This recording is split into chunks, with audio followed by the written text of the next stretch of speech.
पाठ के सभी भैया बहनों को मेरी तरफ से गुड मॉर्निंग, सुप्रभातम। आज शारीरिक शिक्षा में आपको चैप्टर नंबर 5.3 जिसका नाम है आग बुझाने की विधियाँ, इसका कार्य भेजा गया है। आप इस पहले वीडियो को अच्छे से देख लें एक बार लास्ट तक। उसके बाद ग्रुप में PDF भी मिलेगी, उस PDF में चैप्टर की इमेजेस हैं।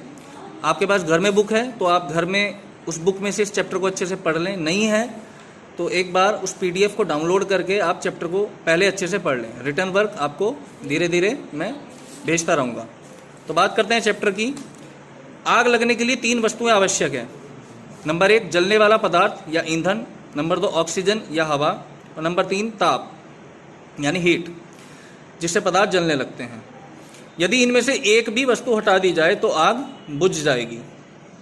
आग लगने के सामान्य कारण: माचिस की जलती हुई या अधजली तीली या बीड़ी सिगरेट बिना बुझाए फेंकना, कूड़े में आग की चिंगारी का पहुंच जाना, तेल का लैंप, स्टोव आदि के प्रयोग में असावधानी, ज्वलनशील वस्तुओं का आग में संपर्क में आना, बिजली के तारों का नंगा रह जाना, गैस के सिलेंडर का लीक करना, असावधानी से आतिशबाजी करना। तो ये कुछ सामान्य कारण हैं जिन कारणों से आग लग सकती है।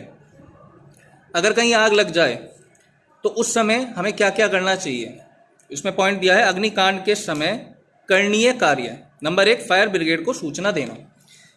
देखिए, अगर कहीं आग लग जाती है तो सबसे पहले हमारा कर्तव्य है कि हम फायर ब्रिगेड को सूचित करें। फायर ब्रिगेड के आने तक एक व्यक्ति रास्ता बताने के लिए उपयुक्त स्थान पर खड़ा रहे। ऐसा ना हो कि आपने कॉल कर दी और फायर ब्रिगेड आपकी लोकेशन नहीं ढूंढ पा रही है, तो उनको अपनी लोकेशन बताने के लिए एक की ड्यूटी लगा दी जाए कि वो वहाँ से फायर ब्रिगेड को ले आए। नंबर 3 सुरक्षा के लिए पुलिस को भी सूचित करना चाहिए। सेफ्टी पर्पज से हमें पुलिस को भी इन्फॉर्म कर देना चाहिए। एक बड़ी चीज़, फायर ब्रिगेड को इन्फॉर्म कर दिया और लोग जहां आग लगी है वहां भीड़ लगा के खड़े हो गए, फायर ब्रिगेड को आने का रास्ता नहीं मिला, तो बड़ी प्रॉब्लम हो जाती है। तो वहां पे हम प्रॉपर रास्ता बना के रखें जिससे फायर ब्रिगेड इजीली उस जगह पे आ सके। दूसरा पॉइंट आता है आग पर नियंत्रण करना।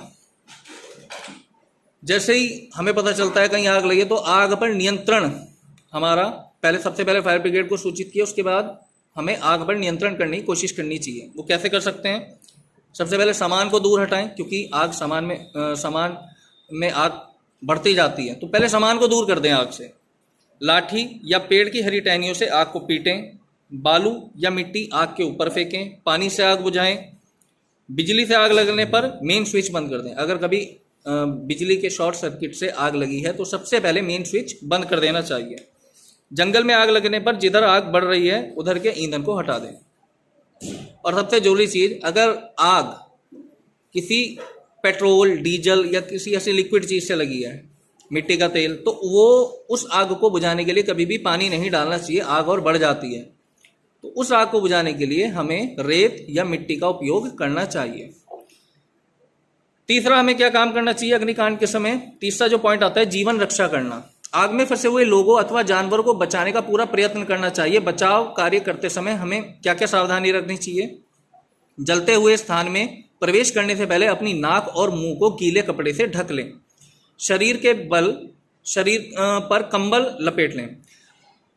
अपनी बॉडी को पूरी तरह पहले कवर कर लें ताकि हमारी बॉडी आग की चपेट में ना आ जाए। रस्सी, लाठी व टॉर्च अपने साथ रखें। कमर में रस्सी से ध्रुव गांठ लगाकर दूसरा सिरा बाहर खड़े साथी को पकड़ा दें कि अगर कोई इमरजेंसी होती है तो वो उस रस्सी की सहायता से आपको बाहर खींच लें। हाथ पैर के बल रेंगकर अंदर प्रवेश करें।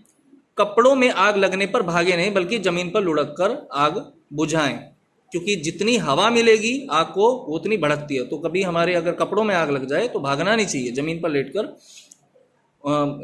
जमीन से ही रगड़ के उस आग को बुझाने का प्रयास करना चाहिए। यदि दूसरे व्यक्ति को आग लग गई हो तो उसे कंबल, दरी या मोटे कपड़े में लपेटकर जमीन पर लुढ़काना चाहिए।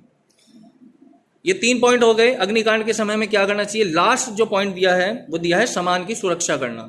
आग लगने पर बचाव कार्य करने वाले स्काउट सामान को निकालकर आग से बाहर सुरक्षित पहुंचाने का प्रयास करते हैं। अतः योजनानुसार कुछ स्काउट केवल सामान की सुरक्षा करने के लिए नियुक्त करने चाहिए। इसके अतिरिक्त भीड़ इकट्ठी होने पर बचाव कार्य में बाधा आती है, अतः भीड़ को रोकने का भी प्रबंध करना चाहिए। तो ये आपका चैप्टर था 5.3 जो मैंने समझाने की कोशिश की जिसको मैंने पढ़ाया आपको। बाकी आपका भी कर्तव्य है कि इस चैप्टर को आप एक बार अच्छे से पढ़ लें। इसका कार्य मैं आपको रेगुलर भेजता रहूँगा। और कोई जानकारी लेनी हो, कोई समस्या आए तो आप मुझे कॉल या मैसेज से जानकारी ले सकते हैं। Thank you.